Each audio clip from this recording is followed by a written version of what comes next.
Bueno, muy bien, gracias al Señor por la presencia de cada uno en esta tarde, en el que vamos a abrir la palabra y vamos a tocar un tema bastante apasionante.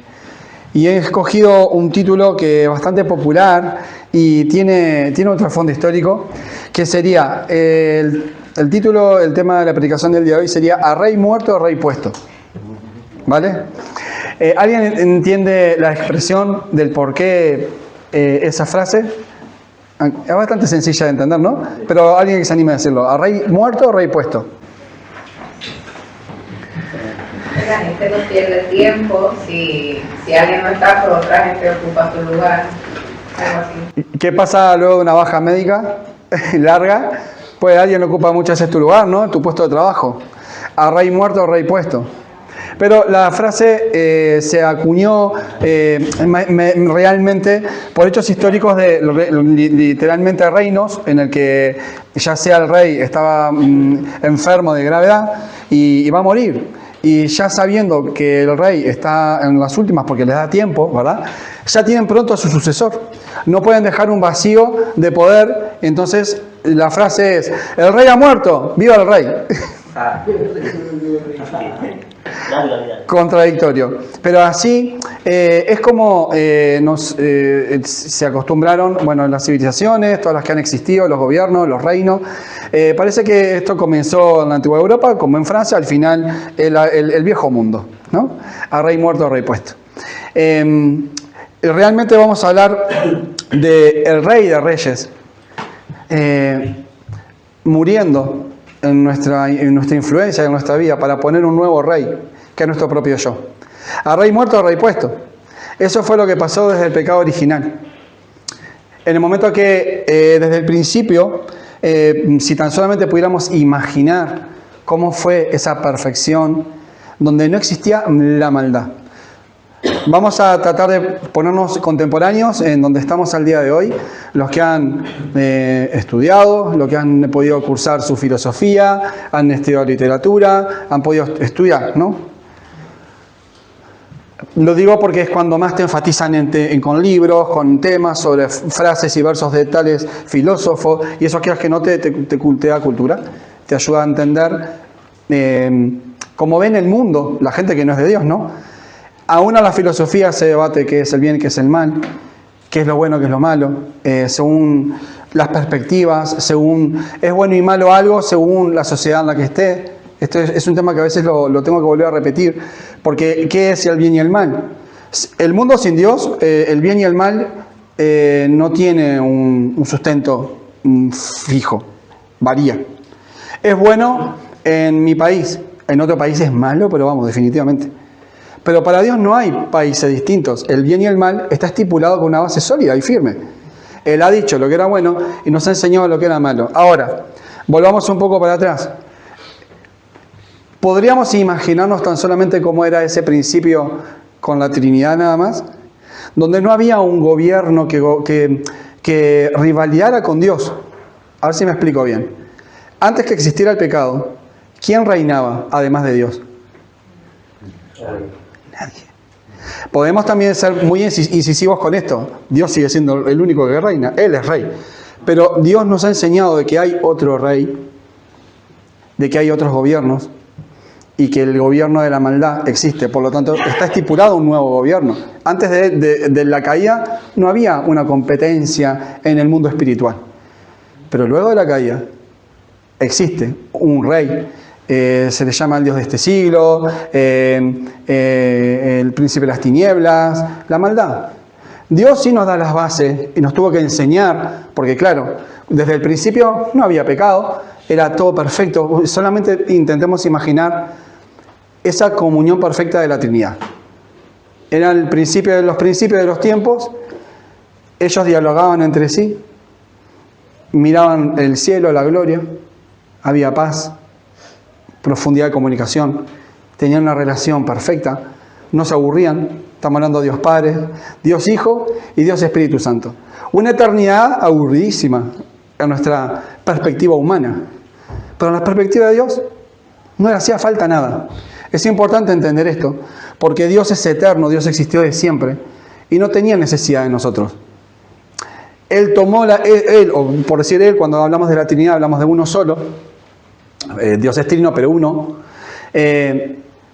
Podemos llegar a entender, o ahora sí tener una idea, y dar una idea al mundo, de la voluntad de Dios de crear al ser humano. Porque muchos de los debates también parten, ¿por qué Dios me creó? ¿Por qué estoy acá en este mundo? Y los adjetivos que quieran, ¿no? Este mundo que no sirve para nada y mucha gente se quita la vida, no tiene esperanza. Este mundo es una porquería. Este mundo no vale. Este mundo solo te da dolor, todo lo que quieran agregar. Y entonces, claro, el ser natural que no entiende a Dios, critica a Dios. ¿Por qué me creaste? ¿Por qué me hiciste? ¿Por qué me enfermo? ¿Por qué se me mueren mis familiares? ¿Por qué pierdo el trabajo? ¿Por qué me cuesta vivir? ¿Por qué hay diferencia social? ¿Por qué? ¿Y por qué? ¿Y por qué? No es fácil. Cuando padre, yo no soy padre, lo más que pude educar ahora fueron 5 perros, y no pude con ellos, así que no sé qué haría con un hijo. Pero no es fácil decirle la verdad a tus hijos del mundo en el que los rodea. No es fácil decirle, mira, no vayas solo. No siempre ve acompañado. No pares a cualquier extraño que te hable y te acerques a un coche. El mundo es malo. Y a los niños no podemos mentir y engañar de que el mundo es divino y maravilloso. Hasta una edad se los puede llevar. Pero ellos tienen que saber que este mundo está caído. ¿Es así o no es así? ¿Tienen recuerdos cuando eran niños que los consejos que les dieron sus padres? De todo lo que no hagan, de todo lo que se cuiden. Porque incluso a lo mejor fue que papá o mamá tuvieron la experiencia mala y te lo transmitieron luego a ti. Aunque no entendías por qué, te dijeron, cuídate por esto, por aquello y por lo otro. Y ahí, cuando somos más grandes entendemos. A lo mejor nunca nos contaron qué pasaron, pero no fue necesario. Solamente tuvieron que prepararnos para saber en qué mundo estamos y que es peligroso. Entonces, no tiene punto de comparación ese inicio de comunión perfecta y duradera, una cosa donde hay vida. Ayer hablaba con el hermano Ariel y pudimos intercambiar en una salida que tuvimos y pudimos hablar de cosas espirituales y justamente hablaba es una definición. Nosotros tenemos vida. Nosotros, aunque estamos con cargas, con problemas, con aflicciones, nosotros tenemos vida en Cristo. Por lo cual, dentro de nuestra alma brota eso que el mundo no podrá entender. Por ejemplo, felicidad, paz, paciencia, fe. Eso es estar vivo, porque no es lo mismo ser un muerto vivo que estar vivo. Hay gente que está viva, de que no sabe cómo lidiar sus problemas, pero no tiene absolutamente felicidad, no hay vida en ellos. No sé si se entienden. Qué triste es, aún siendo cristianos, muchas veces nos cuesta vivir, siendo cristianos nos cuesta disfrutar de esa paz inicial que Dios diseñó desde el principio, que ahí quiero llegar. El propósito de Dios con Adán y Eva fue de que no nos faltara nada, de que seamos completos y plenos y una relación de vida abundante con Dios, juntitos, ¿no? Qué lindo. Qué lindo que eso hubiera permanecido porque ese era el plan. Ese era el plan. Piensa ahora. Es que vamos de atrás para adelante. Espero no estar mareando porque yo sé que voy de atrás para adelante, pero quiero unir cabos que voy dejando sueltos. Dios, y lo vamos a ver en la palabra porque vamos a referencias de esto. Ya pueden ir buscando en San Juan capítulo 17, porque ahí lo tienen la clave, ¿vale? Mientras hablamos de esto, pues vamos a pensar en ello. Dios, en su plan original, Él vivía en perfecta paz y armonía con la Trinidad, ¿vale? Él era trino y Él vivía en perfecta paz. Y a Él le plació y Él quiso compartir su gloria con la creación. Entonces tomaron la decisión y dijeron, hagamos la creación, diseñaron todo, crearon las estrellas, se crearon la tierra, el mar, todo lo que en ello hay, las galaxias enteras, fueron creadas por Él y para Él. Y al final ese es el objetivo. Pero incluyó en la creación seres vivientes. Esto todo, y además de los seres vivientes, al ser humano, crea el primer hombre.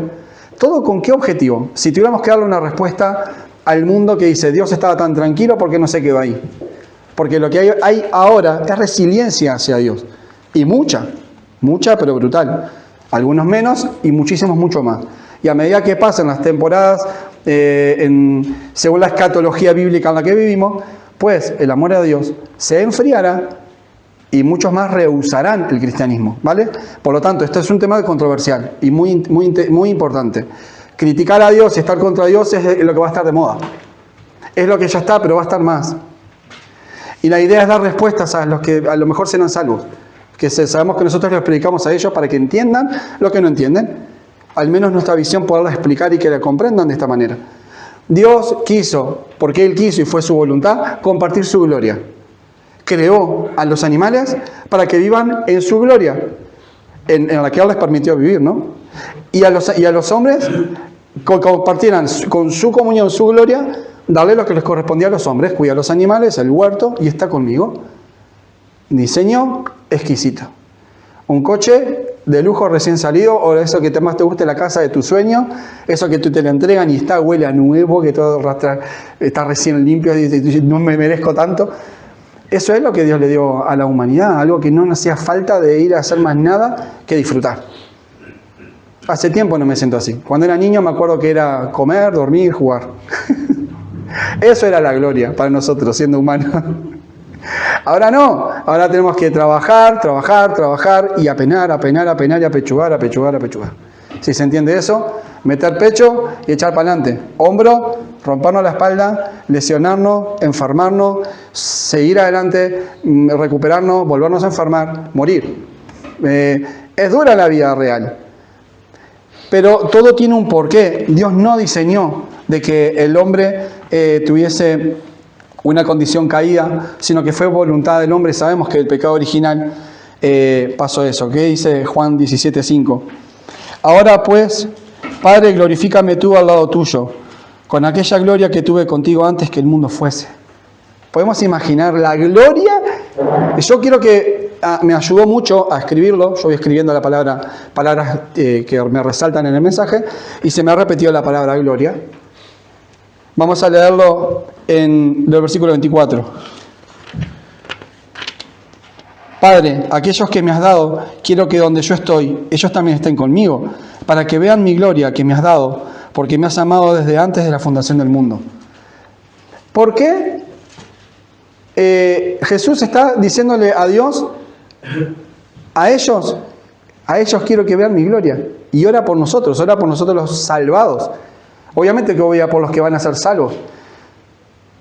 Jesús, ahora hace material en palabras el propósito original, que fue el restaurar lo que se había caído. Recordemos, ya dijimos, desde Adán y Eva, el pecado original, el hombre desobedece y se aparta de Dios, y no es solamente un pecado moral, no es solamente una circunstancia puntual o una ofensa que Dios tuvo, sino que fue un quiebro absoluto de la relación espiritual. Y la relación espiritual con alguien perfecto no se negocia con un sacrificio y se arregla todo. Se cumplen y se pagan todas las consecuencias del daño y luego la restauración. Pero el daño se paga. No hay chance.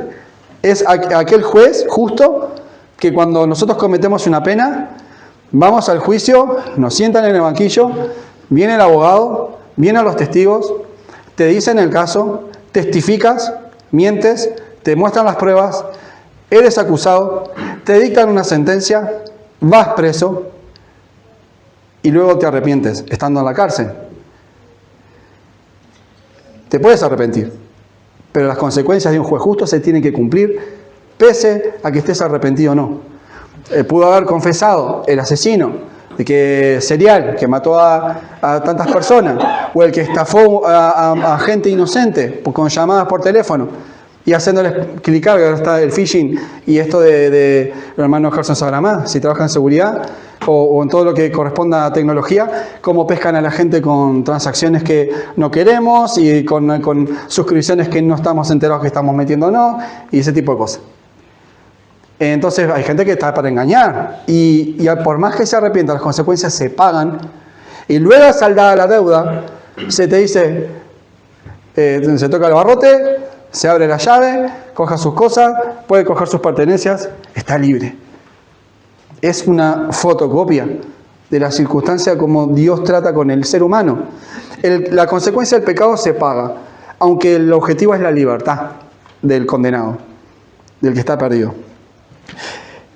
Me gusta el versículo 24, que habla de que Él quiere, y ora por nosotros. Él quiere compartir su gloria. Me rompió un poco la cabeza, me dejó un poco pensando en eso. Padre, aquellos que me has dado, quiero que donde yo estoy, también ellos estén conmigo, para que vean mi gloria. Él no es orgulloso, Él es amoroso. Vamos a dar la respuesta que hablábamos al principio. ¿Por qué Dios creó al hombre? Según el versículo 24 tenemos una idea. Para que vean su gloria. Puede ser una respuesta. Para que vean su gloria. Porque al final dice que hasta en el Apocalipsis toda gloria, honor, imperio y alabanza sean para Él. Pues la gloria está. La gloria es para Él. Y Él quiere compartir su gloria. De hecho, Dios se puede considerar justamente todo lo contrario a egoísta, a malvado, a cínico, a todas esas cosas que cuando el mundo que no entiende a Dios piensa, Dios es siniestro porque mira dónde nos metió, ¿no? Mira lo que hizo. Digo, ¿a ti te parece que Dios es siniestro? Vale, según tus evaluaciones, tienes la razón.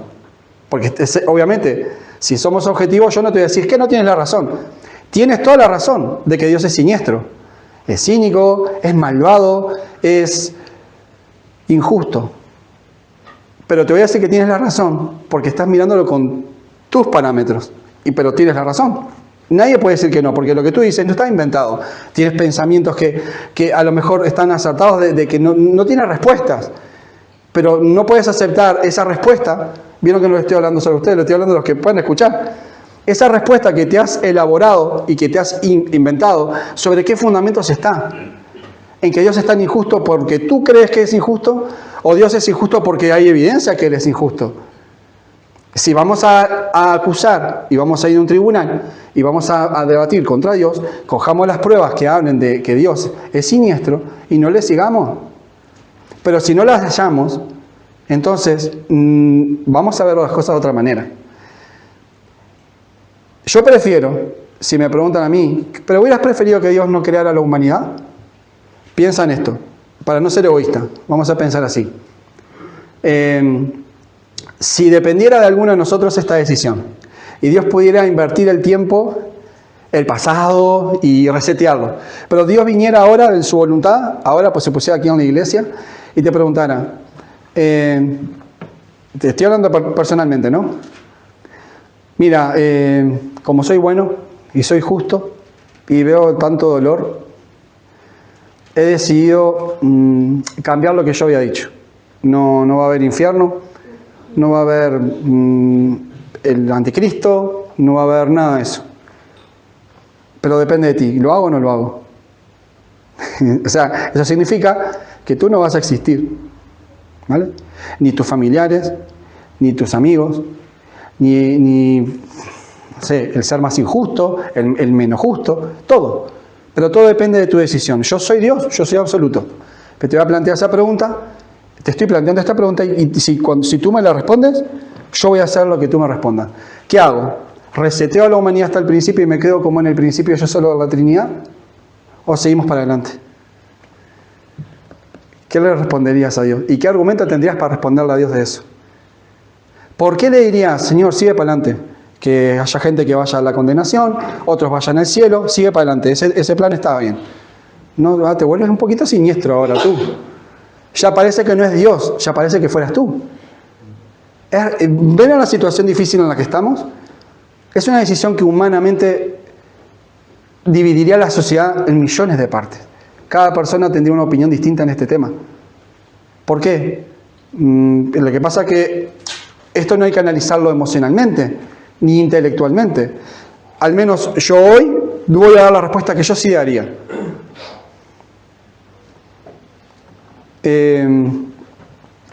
Yo diría que siga para adelante, que siga así su plan. ¿Por qué? Porque entiendo de que Dios no es egoísta. Entiendo de que Él quiere lo mejor para mí. Y no por mí personalmente, vamos a sacar el yo. Dios quiere compartir su gloria con el hombre. ¿Yo quién soy para que otros no disfruten de la gloria de Dios? ¿Ven que se ve distinto? No es por mí los beneficios que me da. ¿Yo quién soy? Para lo que Dios ya ha destinado, y bueno, ha destinado, es el tema de la destinación, es un tema profundo que también hay que tener mucho cuidado. Pero a quienes Dios ya ha salvado y les ha prometido una vida eterna y todo lo que vendrá, que nos mantiene hoy con fe, porque lo que viene por adelante también nos da fuerza, ¿verdad? ¿No te da fuerza saber que cuando llegas a tu casa te espera un plato de comida? ¿No te da fuerza cuando llegas a tu casa tienes el amor en tu casa? ¿No te da fuerza el futuro, la esperanza, los planes? Te da fuerza, te da ánimo. Bueno, a nosotros los cristianos nos da fuerza saber que vamos derecho a la patria celestial. El hermano Oscar lo decía temprano. Bueno, si tengo que renunciar a la de Colombia, pues renunciaré. No dejo de ser colombiano, pero pues si me toca, toca. Es una manera de decir, nuestra patria es celestial y tenemos bien claro a dónde vamos, ¿no? Por lo tanto, entender a Dios como injusto es entender sería como que incluso hubiera sido injusto, más injusto, si no hubiera compartido todo lo que Él era. Si Él se hubiese quedado así tal cual estaba, no hubiera creado ángeles, no hubiese creado nada, hubiese quedado en la eternidad solo, sería como, a lo mejor sí se hubiera manifestado el egoísmo, porque Él no es egoísta tampoco, Él es todas las virtudes en una sola. Y por como es su esencia, Él tuvo que crear. Y Él quiso compartir, y fue su deseo compartir. Me centro mucho en eso, pero espero que deje en claro las primeras partes. ¿Cómo fue el comienzo? Solo Dios. Y lo hermoso que habrá sido eso, sentirlo. Si pudiéramos entrar en una penumbra de esa paz, un segundo, y salir, ¿no? ¿Lo visualizan bien? Si fuese como un campo de fuerza de paz, que acá estamos afligidos y apenados, y todos están sentados con sus penas también. Imagínense que dijeran, si pasan acá adelante van a sentir la gloria de Dios. Estaría bueno. Y no exagerado. Pero qué lindo sentir esa paz y esa pasión por Dios, y esa humillación, porque lejos de estar cerca de Dios es, qué merecedor que soy. No, estaríamos ahí en el suelo temblando y como Juan, ¿verdad? Porque la presencia imponente de Dios no te hace ser orgulloso, te hace ser a ras del suelo, pero lleno de paz y plenitud. Eso es lo que nos hace con Dios. Ahora, venir aquí de erguidos y de orgullosos de mí, yo soy el seleccionado por Dios. Ese es estar muy lejos de Dios, ¿no? Pero si pudiéramos entrar en esa presencia de Dios y llenarnos de esa plenitud, no nos quisiéramos ir jamás de ahí, ¿no? Eso era lo que Dios tenía con Adán y Eva. Y lo que Adán y Eva vivieron, estando en comunión con Dios, nadie lo sintió. ¿Saben qué? Lo sentiremos. Esa es la promesa. Ahí está el gran trabajo y ahí es cuando empieza el problema más grande. Que el plan original se rompe. El plan original de la comunión que Dios, sin egoísmo, vamos a hablar de nuestro Dios como corresponde. Un Dios que es bondadoso, que es bueno, que no es egoísta. Quiso compartir su gloria a lo que le permitió al hombre. Y resulta que todos sabemos lo que pasa en Génesis 3, que es la caída de Adán y Eva. Y ahí entra el pecado. Y con el pecado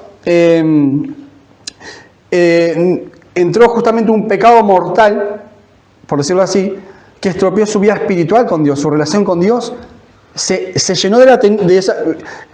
Hay que intentar visualizar de que estabas en perfecta paz, armonía y comunión, y de repente empiezas a sentir unos nervios, un temor, algo tenebroso que no desconoces. Es la primera vez que lo sientes. Te empiezas a sentir inseguro, incapaz, con dudas. Acá no estaba eso, pero ahora estoy acá. Y ahora resulta que nunca más voy a volver ahí, de la misma manera. Ahora me toca ser juzgado por mi pecado, echado del huerto y empezar a divagar por ahí y a reconstruir mi relación con Dios. Ahora, si entendemos y visualizamos este punto, no ver la necesidad de Dios que trató con el ser humano desde Adán y Eva, el pueblo de Israel y la iglesia, nos ha constantemente enseñado contra el pecado, qué hacer y cómo lidiar contra el pecado y las consecuencias del pecado. Dios a Adán y a Eva les dijo lo que hacer. No sabemos cuántos años de perfecta paz vivieron. ¿Cuántos años Adán y Eva vivieron en esa paz? ¿Se acostumbraron a Dios? ¿Habrá sido que en algún momento veían al señor mayor de barba andando por ahí? No, en el huerto, muy bonachón, muy bueno, muy llenador, pero se acostumbraron a Dios.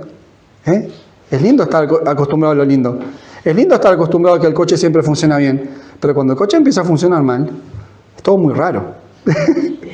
Porque el coche va bien, pero cuando empieza mal, ya estamos pensando en otro. Pero con Dios es un coche que siempre va bien. Me toca mucho hacer eso porque mi coche va muy mal. Por eso toco mi ejemplo. Cada uno puede poner el ejemplo que mejor quiera.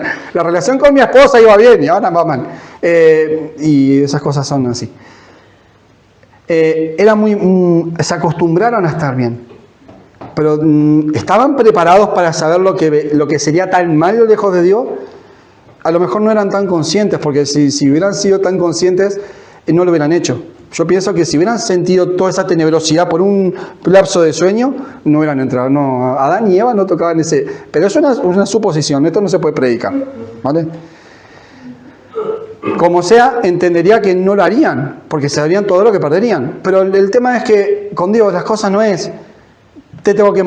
al final Dios nos enseñó lo que es el pecado. Con Dios hay que obedecer, ¿sí o no? Ya está. No es negociable. No es, bueno, mijo, venga, vamos a hacer una tutoría de lo que te puede pasar, mira, cuídase ahí, y eso al final es lo que termina haciendo, en base a que cuando ya somos caídos, nos enseña, nos tiene que reeducar y disciplinar y mostrar y señalar nuestros pecados. Y permanentemente en la palabra hay una cosa que justamente al que no quiere creer en Dios es porque no tolera que la Biblia te acuse, que la palabra de Dios te señale, que la palabra de Dios al final entiendes que es Dios, aunque no crean en Dios, es que Dios se pasa diciendo no hagas esto, no hagas lo otro, entonces no tengo libertad. Y vivimos en la era ¿cómo? Libertinaje. Sí, del libertinaje es una buena palabra, de mis derechos, según la dispensación bíblica. Estamos en la etapa final de la humanidad, en donde más prevalece a el hombre como sentado en el trono.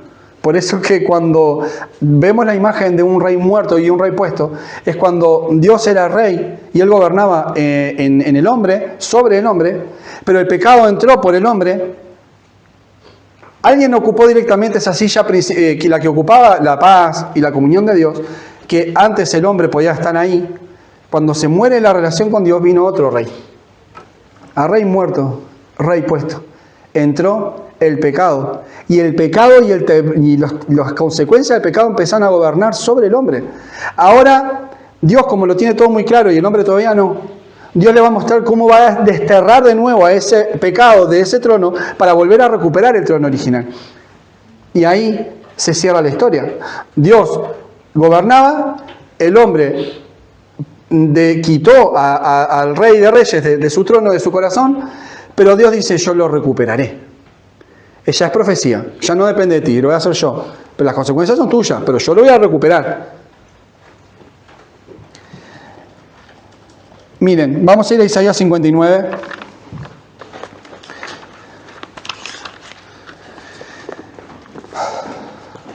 Mi 59, versículo 2 y versículo 12.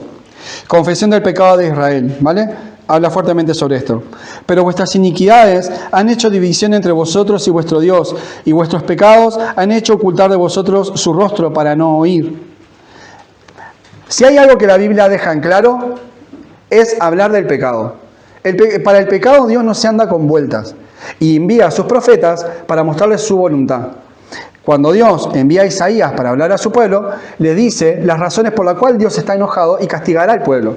Y les dice a Isaías de que dijera de que por vuestras iniquidades, la división, por vuestras iniquidades han hecho división entre vosotros y vuestro Dios. ¿Han visto que la palabra división se remonta al original? Desde el momento que se separa esa relación del hombre con Dios. Y vuestros pecados han hecho ocultar de vosotros el rostro para no oír.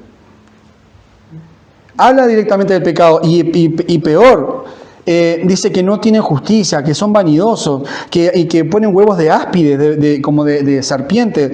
Dice, en versículo 6, sus telas no servirán para vestir, ni sus obras serán cubiertas, sus obras Sus obras son obras de iniquidad y obra de rapiña a sus manos. Relata el ADN de la maldad del ser humano. Y la Biblia habla y nos describe. Mira, en filosofía pueden hablar del bien y del mal, pero Dios te describe el mal, que no es lo mismo. Yo creo que siendo razonables, y no siendo religiosos, ni fanáticos, ni nada, siendo razonables, cuando tú vas a una analítica y muchas veces te sientes mal y te dan un resultado o una medicación y no te hace efecto, tú vas a buscar un contraste de la analítica con otro un poco mejor, ¿no? Y si aún esa no alcanza, ¿qué harías? ¿Y si eres terminal? ¿Pararías? ¿Seguirías? Buscarías hasta el mejor médico hasta donde llegues, ¿no? Y el mundo se queda con una reflexión del mal de la primera analítica, de la que vagamente entienden, de la que interpretan diferentes puntos de vista, diferentes autores y libros, pensadores. Pero en vez de buscar la radiografía completa, la tomografía computada, la resonancia magnética, la que te va a mostrar los huesos, las arterias, las venas, los cartílagos, el flujo sanguíneo, si se lo quisiera, en 3D, da igual. ¿No prefieres eso? ¿Quieres quedarte con las cosas de argumentos de otros para poder fundamentar tus convicciones según lo que creen otros? En el mundo dice, yo creo según tal pensador y yo coincido con tal otro y tal, pero al final tampoco es tu idea. Encuentras de dónde agarrarte según tu carácter y tus pensamientos en ese momento. Más adelante vas cambiando el pensamiento y te vas encontrando un nuevo libro, un nuevo autor, un nuevo pensador o un pensador contemporáneo renovador, que este es mejor que todos los anteriores, ¿no? Pero la Biblia es la resonancia completa del pecado. Y nos describe lo que es el pecado y las consecuencias que es el pecado. Por lo cual el hombre puede mirarse a sí mismo en un espejo gracias a esta prueba. Y puede decir, yo soy eso, ¿eh? Cuando yo me pongo en plan pecado, maquino, engaño, entretejo, mis pies van apresurosos a hacer el mal, no paro, tengo ansiedad por seguir haciendo lo malo. ¿Y qué? ¿Ante un Dios justo no crees que eso es condenable? Piensas que al final, vale, entiendes que eres así, pues a lo mejor puedes comprenderte pecador y entender que tu situación es desventaja, no es ventajosa. Hasta hace un momento atrás, tú eres libre, Dios es malo y ya está. Pero si empiezas a mirarte a ti mismo y adentro tuyo y te descubres malo, ¿por qué vas a seguir siendo malo? Si eso te hace daño, y vamos, no te tengo que decir muchos ejemplos. Perder la familia por pecar, eso es malo. Perder la relación con los hijos por pecar, eso es malo. Perder tu comunión con Dios, esto digamos que no son, estoy hablando de inconversos, pero todo lo que nos influye a conversos ahora viene. Entendemos lo que es lo malo, no hay que ser tan listo, como se usa esa palabra muy común, para saber lo que es bueno y lo malo. Sabemos que engañar es malo. Sabemos que estafar es malo. Sabemos que mentir es malo. Saber que poner discordias, saber que poner malos pensamientos. Sabemos sabemos lo que es lo bueno y lo malo. Pero nadie te lo va a describir mejor que la palabra de Dios. Y eso es muy bueno para que lo tengas en cuenta y te quieras conocer a ti mismo y entiendas en qué circunstancia estás. Versículo 12, porque nuestras rebeliones se han multiplicado delante de ti, nuestros pecados han atestiguado contra nosotros. Mi pecado atestiguando contra mí, parece un chiste, ¿sí? Mi pecado ante un tribunal justo como el de Dios atestigua contra mí. ¿Por qué? Porque yo hice esto, pues entonces fue malo. Es mi propio pecado siendo mi abogado contrario. Mis propias astucias acusándome y pisándome la cabeza y poniéndome el pie sobre la espalda sin dejarme respirar. El pecado te ahoga, el pecado nos funde, nos quita energía, el pecado nos desenfoca, el pecado nos mata. Y eso es que tenerlo claro. Muchas veces jugamos con el pecado, nos damos permisos para jugar con el pecado. Y ese es lo grande de peligroso, que tiene que coquetear con el pecado. A veces, por ejemplo, una expresión, empiezas a acostumbrarte a hablar vulgarmente. Y luego se hace una costumbre en tu casa a ser vulgar. Tus hijos te ven vulgar, tu mujer te ve vulgar y tú eres un vulgar. Yo no estoy diciendo acusando a nadie, pero a lo mejor debo acusar el pecado. Porque no estoy diciendo, es que yo lo sé de alguien, no se empiecen con eso, porque eso es normal en cualquier iglesia. El pastor predica, el hermano predica, y es porque alguien contó. Tranquilo que no, nadie me contó. Si no, es verdad, es muy común y es gracioso también. Pero, porque si somos así, yo que estoy predicando el primero, yo cuando he hablado vulgarmente, se me han escapado palabras y me han empezado a acostumbrar a decir cosas tontas, digo, pues ¿qué estoy haciendo? Qué sucia mi boca. Es un permisito que me estoy dando. No, es un chiste, es un... ¿Por qué no cuidar las pequeñas zorras que van comiendo las raíces de la vid? Estaba viendo esto mismo, que cuando hablan de las zorras en los cantares, habla justamente de que las pequeñas zorras miran a la huerta. Dice que las pequeñas zorras, los zorrillos, van a los viñedos y se comen los brotes pequeños, las raíces de la planta. ¿Qué pasa con la planta luego? Fuera planta. ¿Y las zorras grandes? Se encargan de comer lo que llega, la fruta, todo eso que esté arriba, lo lindo, lo grande. Pues entre las pequeñas y las grandes se destruye la planta entera. La pregunta es, si el pecado pequeñito está merodeando alrededor tuyo, ¿lo vas a seguir dejando? Considerando lo peligroso que es el pecado, ¿vamos a seguir coqueteando con ese pequeño pecadito? ¿Con esas costumbrecitas?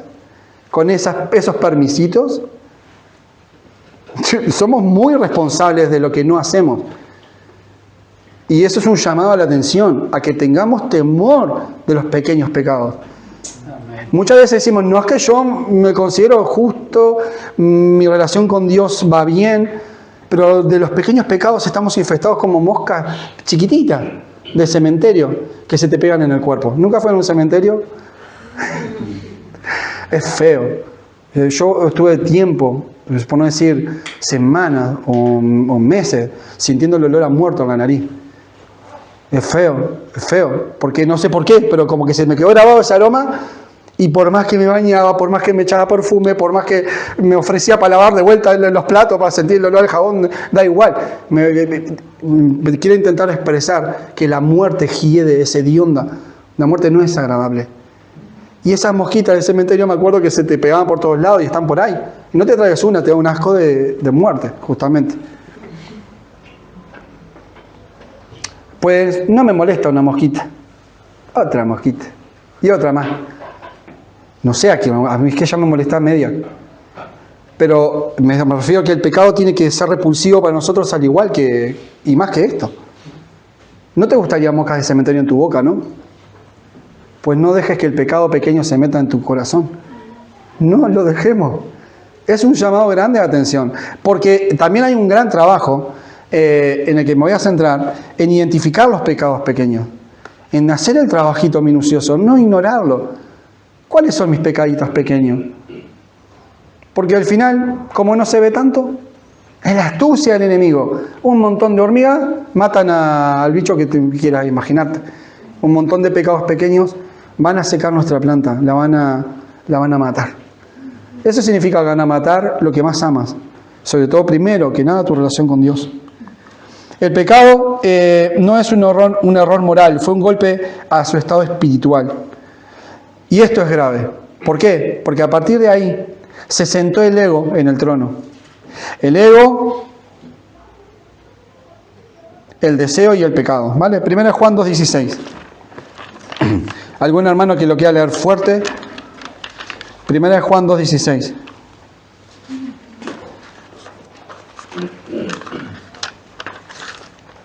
¿Lo leo? Sí, por fin. Porque todo lo que hay en el mundo, los deseos de la carne, los deseos de los ojos y la vanagloria de la vida, no proviene del Padre, sino del mundo. ¿Lo pueden ver? Miren, el capítulo entero 2 habla de Cristo como el abogado, el nuevo mandamiento, y habla de no amar al mundo. Habla muy fuertemente, es que no tenemos tanto tiempo para sentarnos a leer todo el capítulo que habla contra el pecado, pero nos vamos a profundizar igual en lo que podamos. que se ha sentado en ese trono que el rey ocupaba, que es nuestro Dios, en la perfecta paz, divinidad y comunión que había con el hombre, se sienta el ego y ahora el egocentrismo, el yo, reina en el corazón del hombre. Por lo tanto, siendo yo, no hay lugar para Dios, está ocupado. Un baño que dice ocupado, una habitación que dice no molestar, una contraseña que dice no entrar. ¿Tu cuenta bancaria tiene contraseña? ¿Cuál es? No. ¿Tu cuenta bancaria tiene contraseña? Bueno, nadie puede acceder ahí. Eso es el pecado. Dios no accede aquí. Es mi cuenta privada. Y ahí está habitando, y esto es la radiografía y tomografía computada con los resultados completos sobre ti, para entenderte como una persona carnal, una persona que su vista está dañada, que maquina cosas y que tiene sentimientos de vanagloria. No estaría en la Biblia si no fuera real. A ver, hay quienes lo podemos discutir, pues discutámoslo. ¿Por qué no? La iglesia, la palabra de Dios está para abrirla y para estudiarla. Entendemos que el pecado domina nuestra carne porque hacemos lo que queremos y utilizamos la carne. Y lo que nos llama la carne, lo que me gusta, le doy. Más allá de que no le guste a Dios. Entiendo por Dios que hay muchas cosas que a Dios no le gustan. ¿Vale? Uno de los principales pecados, pues a lo mejor son los sexuales. ¿Por qué? Porque, vamos a ser sinceros, seguramente es el pecado de los favoritos del hombre y de la mujer. El pecado sexual. Y la vanagloria seguro, que me cierra muchísimo. No pueden ser críticos, autocríticos y decir, a ver, vamos a pensar un poco, ¿qué es por lo que trabajamos toda la vida? Desde que empezamos nuestra vida a formarnos, ¿qué estamos mirando al futuro? Cuando empezamos en el instituto, cuando vamos a la escuela lo primero, ¿qué estamos pensando a futuro? Nuestro bienestar. Nuestro bienestar. ¿Está mal ver el bienestar que visualizas por delante? No. Pero está intrínsecamente metido en el ser humano el ir hacia un lugar mejor, superarse y llegar lo más alto posible. Ahora, en una carrera de deportistas que están corriendo 10 atletas olímpicos que se han preparado toda una vida y van a correr los 100 metros, y a lo mejor lo han intentado varias ocasiones, no han llegado a sus récords personales, pero se prepararon mucho y muy duro porque saben que les queda esta olimpiada y a lo mejor ya les siguiente no estén. Y ha pasado de quien va adelante y el otro viene forzado y viene medio que pechándose, se empujen, de que se metan delante, de que hagan una zangadilla, de que lo distraigan. ¿No? La competencia está en ser el mejor a pesar de los costos que tenga que pasar, a pesar a quien tenga que pisar, a pesar por sobre quién tenga que pasar, sin importar lo que tenga que hacer. Y si comprometo mi moral cristiana, también la puedo comprometer con tal de llegar. No nos veamos como cristianos incapaces de pisar la moral de otro o de pasar por encima de otro. No nos veamos tan santos muchas veces. Tratemos de identificar cuántas veces pasamos por encima de seres inocentes para estar nosotros primero. Es bueno identificar nuestro pecado, porque nos hace humildes delante de Dios, de que si hemos fallado en esa área, qué lindo sería poder reconstruir tu relación con Dios y arreglar tu situación con ese desconocido que no cree en Dios, pero va a ver a Dios en ti. Es un ejemplo, solo un ejemplo. La vanagloria de la vida está en el hombre, es una competencia descarnada. Muchas veces es obsesiva. Hay gente que por el bienestar económico está, vamos a ponerlo así en este ejemplo, lo visualicé ayer. Podemos considerar que el futuro de nuestra vida, yo con mi mujer, por ejemplo, no tenemos casa, una vida normal. O sea, tenemos el día a día, vivimos con lo que tenemos y el Señor nos sostiene y tenemos que dar gracias por eso. El Señor nos enseña a ser agradecidos ya con que tengas con qué comer, con qué vestirte, da gracias, ¿no? Por lo tanto, no debo engañarme, debo dar gracias. Si realmente nos visualizamos en ser agradecidos y ser reales, vamos a poder también rebajar nuestro ego, porque eso es lo que importa, que tratemos de no darle la cabida a un deseo desenfrenado que tenemos naturalmente, sino ir acomodándonos a a la provisión de Dios, a la fe. Nosotros somos cristianos, no vamos por la misma vía, ¿no? Pero siendo cristianos, la pregunta es, este es un gran cartel que pondría aquí delante, ¿estamos libres del pecado los cristianos? ¿Estamos los cristianos acusando al mundo pecador que está condenado porque Dios los odia? Tenemos tanto que trabajar nosotros los cristianos para mantenernos en santidad que nos debería quedar poco tiempo para andar acusando a los demás. Porque deberíamos ser lo mejor y más parecidos a Cristo. Y ya es bastante trabajo. A mí me da 2 tareas y me cansas. Porque ya con una tengo que meter toda mi atención. Pero dame 2 y ya me queda la mitad del 50% para cada una. Dame 3. Hombre, ayúdame. ¿No? Y eso puede pasar en casa. A lo mejor en casa, si una persona no puede una tarea y le pides 10 tareas, pues sepas que vas a tener a tu persona dividida en 10 partes. Muchas veces somos eficientes en una tarea y terminarla. La siguiente tarea, terminarla. Ser astutos, no ser impulsivos. Se hace a mi voluntad, se hace como yo quiero. Entonces yo estaba pensando en esto. Muchas veces sí, hay gente que enfoca este era el punto. El objetivo de mi vida, para hablar de la vanagloria, es si económicamente llegamos a estar bien en familia, si suplimos todas las necesidades, nuestros hijos estudian y está todo resuelto, más allá que la relación matrimonial estuviese quebrada, al mundo se ve bien. Que, al menos para mí, ni el mundo, mi ego queda completo. Puedo mirar lo que he trabajado, el fruto de mis manos, y decir, se ve bien. Vanagloria. ¿Por qué no estás preocupado por lo importante que es lo espiritual? No estamos enfocados por la relación, el agradecimiento, la lucha diaria, sino por lo que se ve. ¿Qué importa lo que se ve? Si también esto se ve. Es decir, este es el ego que tú quieres que se vea acá arriba, brillante, bonito, prometedor, todo, ¿no? Tener las necesidades cubiertas. Cuando debemos centrarnos en la mujer que da 2 blancas, 2 moneditas, y que da más que nadie. Qué lindo, a mí me gusta mucho la historia del hijo de Nabucodonosor, cuando Belsasar dice, has sido pesado en balanza, y has sido hallado falto, y perderás tu reino, ¿no? Eso me gusta porque veo un Dios justo, un Dios que pesa en balanza a pecadores y a cristianos. En este caso condena a un pecador, y le dice, tú, pecador, pero además mi justicia va a estar sobre ti, porque yo soy Dios de todo, y yo digo, cuando dura tu reino, y digo cuando termina tu reino. No sé cuánta gente del mundo tiene temor hacia Dios sin ser cristiano, aunque sea una idea de temor, ¿no? De respeto. A lo mejor ese temor es el que se ha perdido y se va a seguir perdiendo, ¿no? Cada vez menos respeto. Se puede hablar contra Dios en cualquier concierto, en cualquier canción y jugar con la palabra de Dios y decir, voy a estar con mujeres gracias a Dios, ¿no? Voy a vivir mi vida y vivir la vida loca y yo qué sé. Y por ahí usan la palabra de Dios. O maldicen en el nombre de Dios.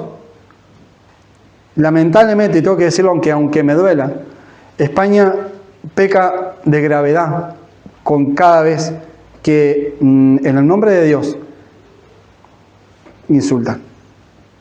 Y aunque me duela, si de verdad se consideran que quieren tener una relación con Dios, España también necesita entender que cada vez que han blasfemado el nombre de Dios, están yendo contra Él. Y uno puede decir, pues, ¿qué palabra dura? Pues a ti no te gustaría que en tu nombre dijeran todo lo que tú dices cuando nombran a Dios.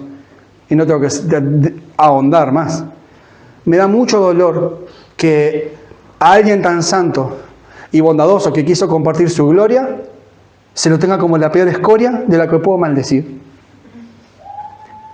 Si eres autocrítico, tú que escuchas del otro lado, y si nosotros que estamos aquí de este, y dijeras, voy entendiendo por dónde va el mal, que pudieras ir comprendiendo qué es el pecado, y eso que no hemos podido ahondar, no me da el tiempo para leer en toda la Escritura, Isaías 59 y 60. Isaías 59 habla de todo lo malo de las consecuencias del pecado, de todo lo entretejido, de todo lo amarañado, de todo lo destructivo que era el pecado y cómo Dios va a juzgarlo. Pero en el capítulo 60 de Isaías promete la nueva Sion, la restauración de su pueblo en base a la consecuencia del pecado. Les dice, pero yo lo restauraré. Es lindo ver a una imagen de un Dios que restaura, porque ahora es mucho bajón.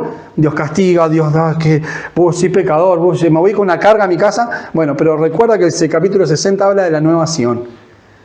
Y habla de la esperanza de la restauración de su pueblo. Y la reconstrucción de la comunión de Dios con Adán y Eva, por ejemplo, pero con toda la creación, ¿no? Contigo y conmigo. Eso es esperanzador, vernos en ese aspecto. Dijimos que el ego toma lugar, el deseo y el pecado. En Juan 8:34 habla de que somos esclavos del pecado. En Romanos 6, vamos, por excelencia, que habla sobre los que hemos sido bautizados en Jesús, ¿cómo vamos a permanecer en el pecado para que la gracia crezca? Por ejemplo, en Romanos 6 hablas del pecado. Vamos a leerlo. Romanos capítulo 6. No vamos a parafrasear. El apóstol Pablo fue muy duro, muy crítico, mejor dicho, fue muy claro, esa es la mejor palabra. El apóstol Pablo fue muy claro para hablar del pecado como Dios quiere que se hable del pecado, para que el ser humano esté instruido, para que no seamos ignorantes.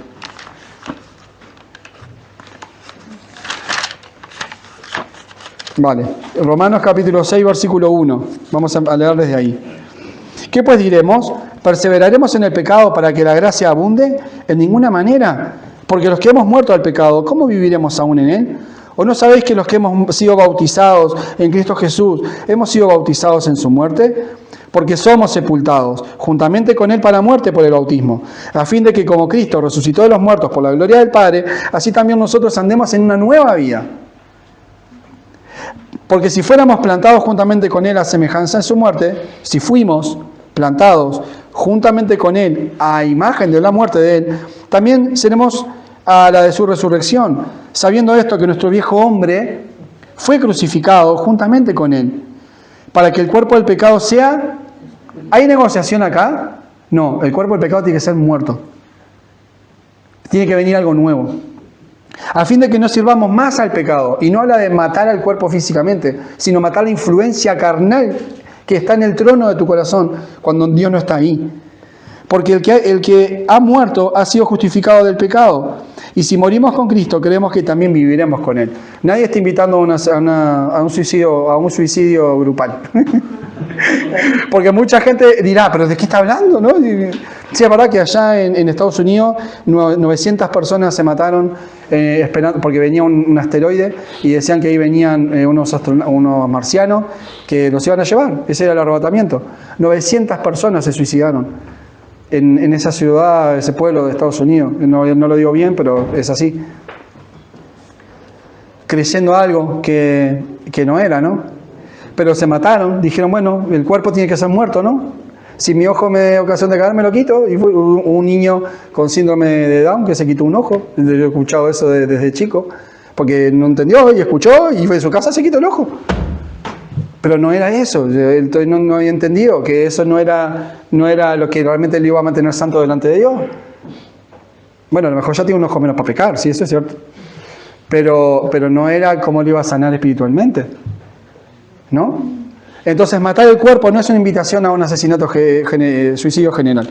Pero si morimos a los efectos de la carne, sometiéndonos a la ley de Dios y reconociéndonos pecadores, entendemos que el pecado es tan grave, y también vamos a reconocer una cosa muy importante, que hay solo uno, y tan solo uno, que nos puede librar de él, Jesucristo mismo.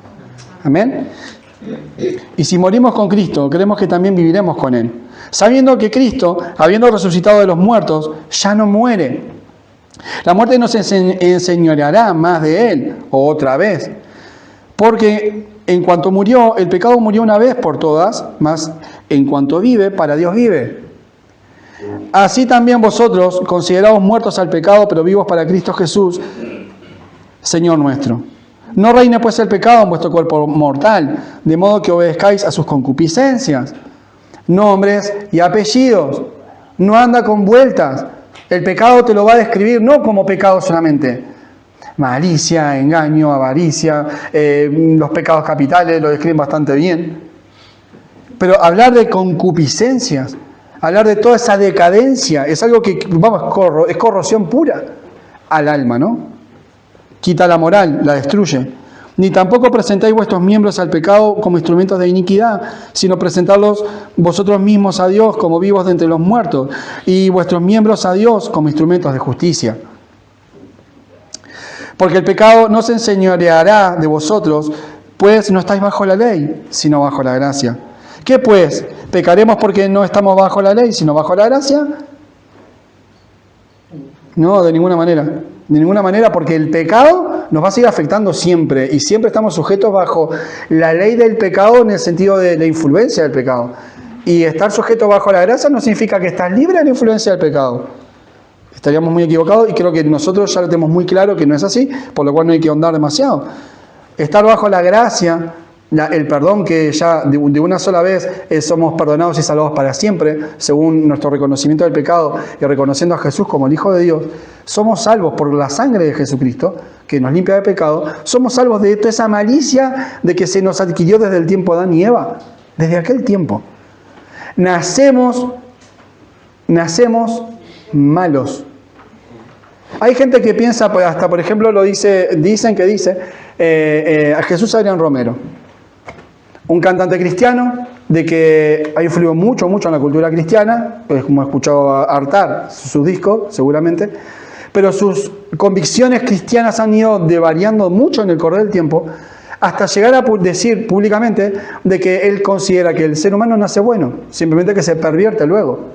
Ese es un error doctrinal de la tapa a la tapa, porque nacemos malos. Y la consecuencia de nuestro pecado es que nos domina sin Dios. No, ya está. No le des vuelta. Ah, bueno, Adrián Romero, ¿no lo entiendes? Perfecto. Pues te lo voy a explicar de otra manera. ¿Viste la harina cuando la dejas en agua? ¿Sabes lo que pasa? La dejas en un frasquito con un poquito de agua. Al otro día le salen burbujas. Bueno, coge esas burbujitas del vaso de agua y ahora mézclalo en otra un poco más grande y ya vas a tener levadura. Ahora, coge todos los días una muestra de la misma levadura y ponla en una nueva masa. Vas a volver a tener levadura. Ahora, desde el tiempo de Adán y Eva, pasó eso. La primera harina con agua fue el pecado original, que se ha pasado de hijos a padres, abuelos, hijos, padres, abuelos, hasta el día que estamos acá parados. La levadura original nos está afectando el día de hoy. Qué tenebroso. Creo que ahora, hermanitos, nos podemos dar cuenta lo que temió Adán. Porque lo que tú sientes ahora, él lo sintió ahí. Esa lejanía que tienes con Dios, esa frialdad que a veces tenemos hacia Él, esa apatía a hacer lo bueno, esa naturaleza a querer pecar. Qué triste haber abandonado tanta gloria por tanta inlibertad, si me permiten inventar una palabra.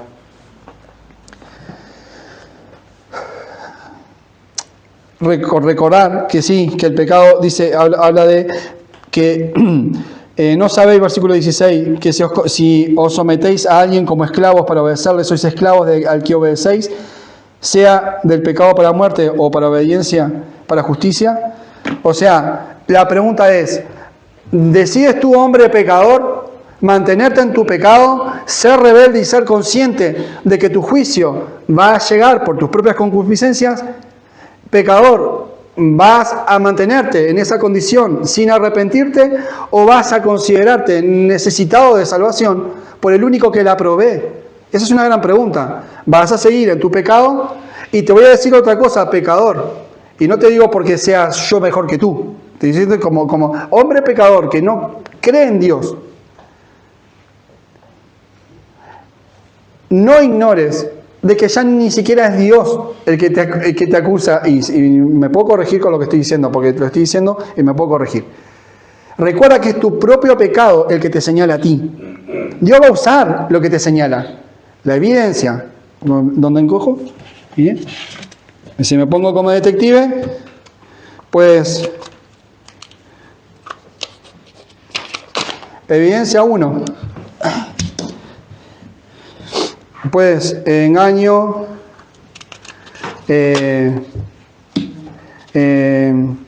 homicidio, robaste los diezmos, le voy a regalar un pecado más. no sé, egoísmo, el pastor es más fuerte, por eso lo voy a... Muy bien. Ahora, el pecado son las pruebas, ya no se puede borrar, ya está escrito. Yo voy recolectando las pruebas. Y hombre pecador, yo te pregunto, ¿vas a liberarte de estas pruebas por ti solo? ¿Cómo vas a hacer para pagar esta deuda? Ya son 4 papeles. Y si les pongo cifra de años de prisión, y si esto vale una eternidad, pecador, ¿qué vas a hacer? ¿Vas a seguir soportando estas cargas de lo que a ti te acusa? Recuerda que esto que está acá, que es un ejemplo, son las evidencias que en un tribunal pueden estar contra ti. Y van a estarlo. Van a ser las evidencias las que te acusen. Y Dios lo único que va a hacer es lo que le corresponde. Ser un juez justo y condenar lo que Él llamó malo. Es necesario de que entiendas de que necesitas ser salvo.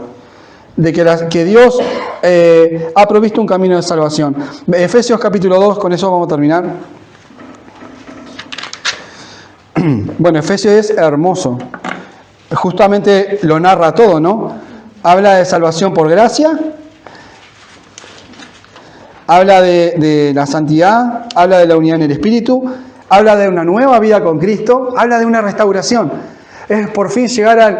¡Ay, un poquito de aire, ¿no? Un poco de fresco. Estuvo bien hablar de pecado, pero también necesitamos refrescarnos en la nueva vida. Porque los que somos nuevos, ya eso lo hemos entendido, hemos apartado del pecado, somos conscientes de las consecuencias del pecado, sufrimos del pecado, tenemos ya experiencia del pecado. ¿Experiencia? ¿Tenemos? ¿La suficiente? A veces nos falta un poco más, parece, pero yo creo que ya, David García, yo con la que tengo me alcanza. Me sobra. Lamentablemente me sobra. Hubiera preferido no pecar tanto en algunas cosas, en algunas otras. Es horrible. Es horrible porque cuando quieres vivir en santidad, el pecado que te está acusando es terrible. Es horrible.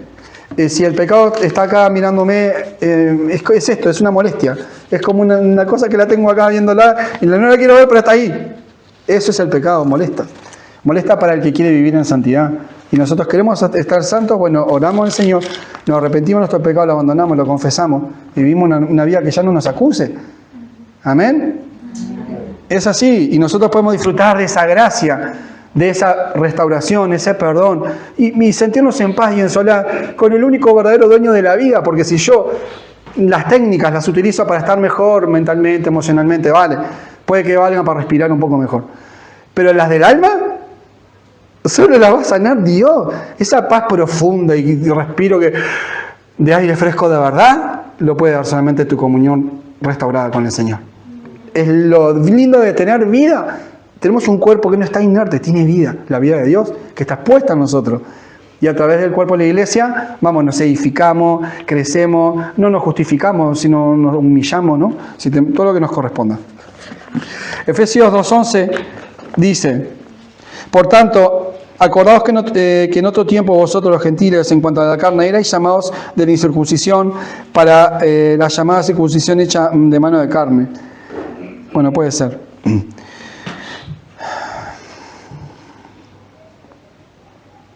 Dice, versículo 4, pero Dios, que es rico en misericordia por su gran amor con que nos amó, aunque estando nosotros muertos en pecado, nos dio vida juntamente con Cristo. Por gracia sois salvos. Lo decimos de vuelta, por gracia sois salvos. Es un regalo divino de Dios y Dios tiene la esperanza para tu vida. Es que yo no puedo con este pecado. Me lo he escuchado en este último tiempo. Yo con tal pecado no puedo, me domina, no puedo. Y lo que Dios nos promete es ser libre de la influencia del pecado. Y la gracia de Dios te va a liberar de ese pecado.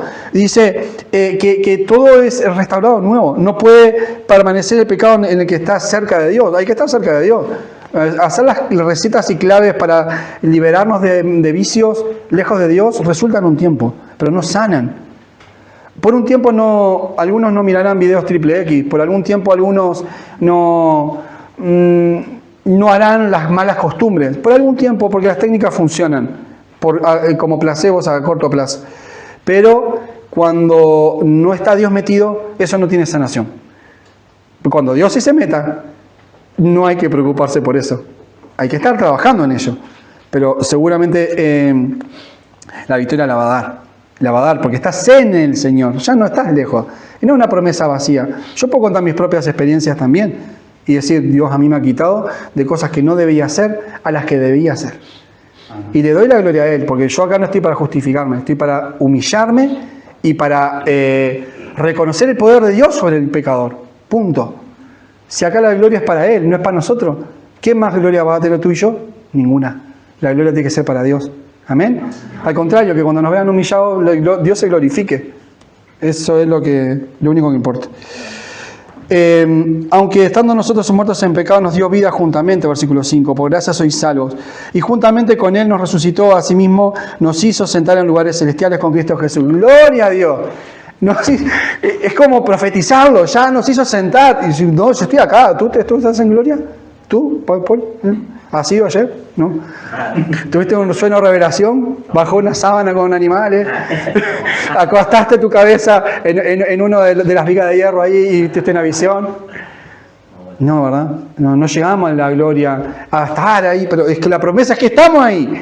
Ya somos parte de una patria celestial y debemos fortalecernos en eso también. ¿Qué se le dice cuando una persona fallece a un hermano en Cristo? Que nos fortalezcamos en la esperanza. Porque lo que viene es glorioso, lo que está por delante es la esperanza. Podemos fallecer, podemos irnos, pero ¿cuál es el problema de irnos? Sé que irnos con el Señor. Sé que suena fácil, es duro hablar así, pero ¿no te da más esperanza que tu papá, tu mamá, un hermano, un tío, el abuelo, la abuela se hayan ido con Cristo? Da dolor, pero qué gozo. Porque no debemos de olvidar, confortarnos en la esperanza que tenemos en Él. Amén. Obviamente que la vida está para vivirla y para crecer espiritualmente, pero la esperanza la tenemos, ¿no? Para mostrar versículo 7, para mostrar en los siglos venideros las abundantes riquezas de su gracia, en su bondad para con nosotros en Cristo Jesús. Y eso me centra, dice, porque por gracia sois salvos, todos juntos, porque por gracia sois salvos por medio de la fe. Y esto no de vosotros, pues es don de Dios, no por obras, para que nadie se gloríe. Y ahí está. Él quiso compartir, con esto podemos cerrar, de que el plan original, Dios vivía en perfecta paz y no necesitaba de nada ni de nadie. Él en su bondad infinita quiso compartir su gloria y la dio al hombre. El hombre cae en pecado y todo lo que viene a consecuencia de la maldad del hombre es la levadura que se viene arrastrando desde Adán y Eva, que nacemos pecaminosos. Y aunque por casualidad hay gente que medianamente se ve bondadosa, igual tiene pecado. Y según las evidencias, que ya rompí, soy el único que rescata las evidencias, Dios las tira y yo las agarro. Según las evidencias éramos condenados al pecado y estábamos perdidos, pero la evidencia de la salvación es que, Juan 3:16, porque de tal manera amó Dios al mundo, que Él ha dado a su Hijo unigénito, para que todos los que en Él crean, en Jesús, no en un sacerdote, no en el pastor, el hermanito que predica, la hermana que predica y que enseña, no, para que los que crean en el Jesús no se pierdan, sino que tengan la vida eterna, la posibilidad ¿de qué? De coger lo que al principio, una relación con Dios, destronar a tu propio yo, reconocerte pecador y poner de vuelta en el trono donde corresponde a Dios, que Él es el dueño del que debe reinar tu vida para que tenga éxito en tu vida social, en tu vida familiar. Y no te estoy hablando de recetas sociales, te estoy diciendo que te va a afectar hasta en eso. Primero que nada, serás salvo de las llamas del infierno, que la Biblia no tiene tapujos para enseñar, porque si hay algo que Dios no es, mentiroso. Tú querrás o no soportarás que Dios sea tan abierto y sincero hablándote quién eres y cómo eres, y te haga una radiografía de ti. Pero si tú no quieres que te lo digan, es tu problema personal de no querer saber el diagnóstico y no querer saber el diagnóstico también final. ¿Hasta dónde llega tu diagnóstico? Que es la muerte. Si quieres rehusar, hombre pecador, a que no cree en Dios y no quieres creer, pues sepas que las pruebas están contigo, no porque alguien las haya puesto contra ti, sino que si de verdad Dios existe y ese tribunal existe y va a suceder, las pruebas te acusarán. Aunque tú ya sabes que eres pecador, rehusas de que Dios tome el trono de tu vida. y no lo dejas entrar. Pero todos los que lo recibieron, dio les potestad de ser hechos hijos de Dios a los que creen en su nombre. Te invito a que creas en el Señor, a que lo recibas en tu corazón. Podrías ir un poco más, vamos a dejarlo ahí. Vamos a cerrar un versículo que tiene una bendición en sí, el libro de Apocalipsis. A los que guardan la palabra de este libro, también dice que serán benditos, ¿no? Se puede profundizar en ello luego. Apocalipsis 3:20 dice lo siguiente. Lo decimos si quieren todos juntos, insisto una vez más, es un versículo precioso también, Apocalipsis 3:20, y dice así: He aquí, yo estoy a la puerta y llamo. Si alguno oye mi voz y abre la puerta, entraré a él y cenaré con él y él conmigo. ¿Está respaldado? ¿Están asentadas las bases? Dios, la gloria que disfrutó del principio, la comparte al día de hoy, la quiere compartir con el hombre. Es decisión de nosotros como pecadores, si no tienes a Cristo en tu corazón, que le aceptes, que le recibas y que digas, no quiero ser acusado, ya no, o a lo mejor entienda de que se creía acusado por los religiosos, por la iglesia, por los demás, por pensamientos, no. Lo importante es que el hombre pecador se vea acusado por sí mismo, no por nadie más. Basta de poner excusas de los que señalan, el que predica. Si logramos ver desde el lado correcto de la larga vista, porque dice que tú puedes ver un objeto de dos maneras distintas. O del lado pequeño, que mira a lo lejos y lo ve de cerca, o puedes mirarlo del lado del grande y mirarlo de muy lejos lo que está cerca. Depende de donde tú mires la óptica. Si has mirado la óptica equivocada, que entiendas de que tu pecado es el que te condena. Ni siquiera Dios va a hacer justicia, Él va a hacer juicio de lo que has hecho, ¿no? Y como cristianos tenemos una tarea inevitable: trabajar y permanecer en el Señor para no dejar de que las pequeñas zorras minen nuestras huertas, de nuestra vida espiritual, nuestras relaciones familiares, de nuestras relaciones sociales, de nuestra comunión con Dios en definitiva. Tratemos de trabajar más en que lo que no somos, seamos, para mantenernos como soldados. En Efesios lo dice, la armadura del Señor, tomarla completa y batallar contra el enemigo, que te hace una larga batalla por delante, ¿verdad? Te animo, te doy gracias, Señor, por el esfuerzo que harás durante la semana, durante el mes, durante lo que va del año, de lo que vienes haciendo toda tu vida, que eres un luchador o una luchadora. Vienes trabajando, desgastado, sabes que no es fácil, sabes todo lo que viene, has ganado batallas, otras las has empatado, otras las has perdido. Pero también es bueno que a lo mejor escuches de que te felicito, o de que tengas ánimo, porque estás trabajando, o sea, estás peleando la batalla. Pero no dependas de tu fuerza, vistámonos de la armadura de Dios y pidámosle fe para poder mirar para adelante lo que no vemos. Amén. Tengamos fuerte el escudo de la fe y vamos a confiar en Él. Amén. Oramos. Amado Padre, quiero darte las gracias, Señor, porque tu palabra es necesaria escucharla, oírla y aprenderla, Padre. Señor, yo te pido que lo que he hablado se entienda que no es una manipulación, no es como un pensador. Solamente, Padre, que podamos tener un panorama de quiénes somos realmente. Que podamos tener una radiografía, que podamos ser capaces de vernos y analizarnos conscientemente. Si hay algo que nos pides a los cristianos, mejor dicho, al que va a creer en ti, que también sea consciente, razonable, que comprendan. Y doy gracias porque tu Espíritu Santo, que nosotros creemos que es el que convence de justicia y juicio al pecador. Y así fuimos convertidos un día entendimos que éramos pecadores y sin más, nos humillamos y nos dimos cuenta que éramos tan malvados, que entendimos que el plan tuyo era rescatarnos y te agradecimos por ese rescate y fuimos salvados.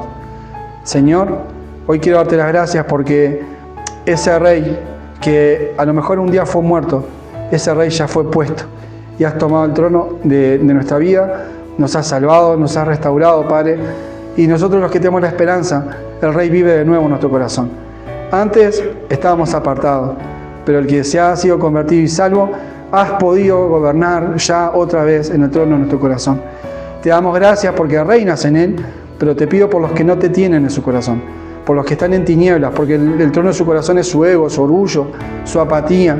Ellos te necesitan. Yo oro por ellos, no los odiamos. Queremos que te conozcan y que disfrutan la paz, que nosotros no sabemos explicarle porque es inexplicable, pero que deben de vivirla. Tienen que sentirla, porque la necesidad al pecador se la pones tú, de que hay algo más allá y que necesita arrepentimiento. Gloria a tu nombre, haya salvación y que podamos haber sido claros para predicar el mensaje de tu palabra. En nombre de Jesús, amén.